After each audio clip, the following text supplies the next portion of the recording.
At an early age, I was taught how to survive. I was never taught how to live, how to remain alive, how to flourish in that, you know? So I think at some point you got to get to a point where you are sick of just existing. You know, you're sick of just getting by, you know? Yes. You got to use your burden, your pain, and your trauma. It has to be a footstool for you. Yes. You know, so at that point I decided, was it going to define the rest of my life, or would it become a defining moment for me? And you made the enemy of your existence your footstool. You better believe it. You better come on now. better So you went from a place of hopelessness to building a successful career. Was there a defining moment or person that helped shift your perspective and changed your trajectory? Yeah, there's a couple of situations. One in particular, the last criminal charge I caught, I went up to the podium to hear the judge announce my charges, and the state attorney was my classmate.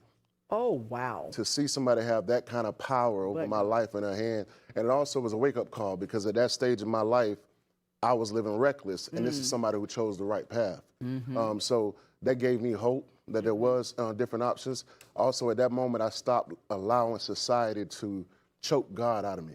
Ooh. Choke the God out of me. So pretty much identifying who I was and who I was destined to become. Because that was the ram in the bush for you. Exactly, yeah. She being your attorney, was it a guy or a girl? It was a girl. A girl who was your classmate. Yes. And God placed her there and got you out of trouble. She actually got me out of trouble. That sounds like a she ram tapped in the me. bush to me. She tapped me. She said, "Don't worry about it." Wow. So that kind of autonomy, that kind of government, and having that kind of control is something I yearn for. Yes. You know, so I made sure I positioned myself from that point on to be in that kind of position. That's so awesome. That's so awesome. Yeah. Can you tell us what was the hardest part about rebuilding your life from the ground up after such difficult times?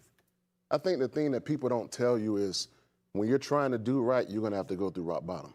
Now, you have to decide if rock bottom is going to be your foundation for what you're trying to do. So I remember when I first turned legit, I pursued a career as an independent contractor. And I applied for the state licensure.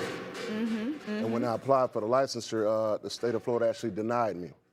So at that time, I had to decide, was it going to be delayed and not denied? Was my no going to turn into my next opportunity?